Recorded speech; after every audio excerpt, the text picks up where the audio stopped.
Hi mayam, I Wairok Todarshim kauwi. Babagi ming Wairok modun.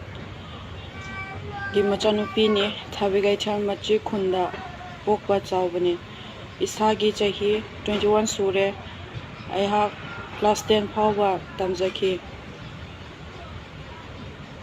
I have Ragab company gi makhada pochai yonbagi thabak thamapan muk tawduna leirambani.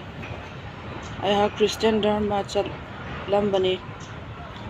Aina Islam gi Dharma gi chatna lonchat culture amasung mapubu ningbagi kanglon niyom niti singbu thamoina pamjaba amasung achumbani khanbaga loinana Islam Dharma da changjare.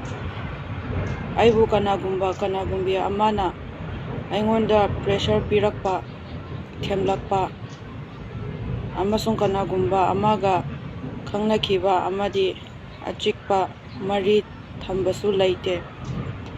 Muslim mayamna aibu nungsibiyo lausinbiyo ai ishana dharma asida pamjana changlakpani.